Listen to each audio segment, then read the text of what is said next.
Je suis Amasso, expert fiscal, mandataire judiciaire, expert en intelligence économique, conseiller juridique et fiscal et arbitre médiateur au Centre d'arbitrage de Dakar. Je suis membre de l'Ordre national des experts du Sénégal depuis 2004, année de mon admission après la soutenance de mon mémoire de fin de stage. Je justifie d'une expérience professionnelle de 28 ans parce que j'ai intégré le monde de l'expertise fiscale depuis 1996, qui correspond à la première année où j'ai été accueilli en stage, en qualité de stagiaire, dans le cabinet Garego de Feu Sadia Fati, qui était le président de l'ONEAS d'Aror. J'ai aujourd'hui 28 ans d'expérience professionnelle dans le métier de l'expertise, et c'est un parcours professionnel quand même qui est riche d'une variété de plusieurs missions, aussi bien sur le plan institutionnel public que sur le plan privé. Et j'ai également exécuté ou exercé beaucoup de missions, tant sur le plan national que sur le plan international, avec des missions de redressement d'entreprise, d'accompagnement stratégique dans les divers secteurs de l'économie, et également en fait dans les missions judiciaires, où j'ai été opté par le tribunal, ou nommé, désigné par le tribunal en tant qu'expert judiciaire ou en tant que mandataire judiciaire. Il y a de la disponibilité qui requiert une recherche permanente de connaissances, une mise à niveau de connaissances et une formation de capacitation permanente afin de relever les défis de ceux qui font appel à l'expert fiscal. L'Ordre national des experts du Sénégal, je le rappelle, existe depuis 1964. Et si c'est un métier, disons, qui n'est pas connu du public, lambda comme vous le dites, cela se justifie par la spécialisation et le recours de ceux qui font appel à ce métier. Parce que,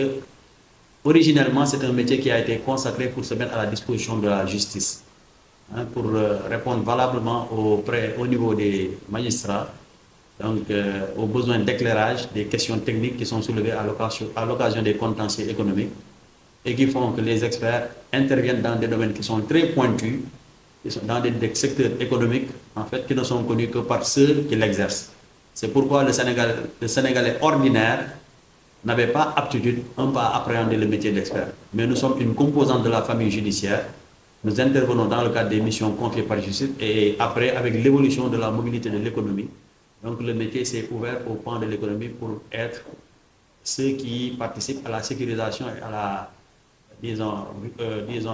à la vulgarisation des transactions économiques à travers l'expertise que nous offrons dans les différentes sections qui s'offrent qui ont été consacrées au niveau de l'Ordre national des experts du Sénégal. L'Ordre aujourd'hui compte 8 sections de spécialités techniques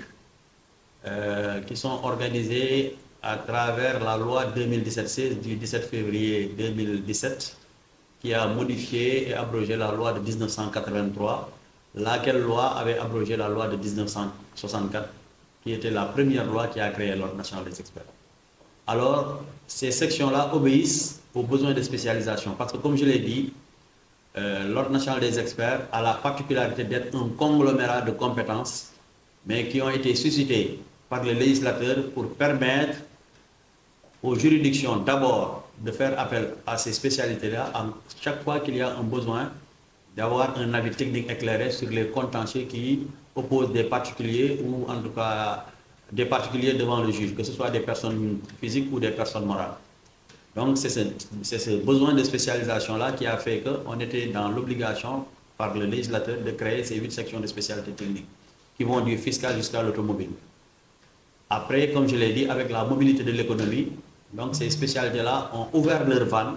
et la loi de 2017 a permis d'intégrer d'autres attributions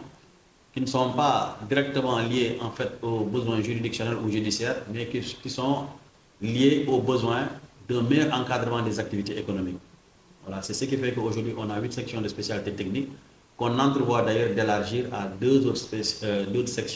sections plutôt, pardonnez-moi, à savoir une section numérique et une section oil and gas pour un peu suivre ce rythme de mobilité de l'économie qui aujourd'hui est occupé en bonne partie par ces deux secteurs que je viens d'énumérer.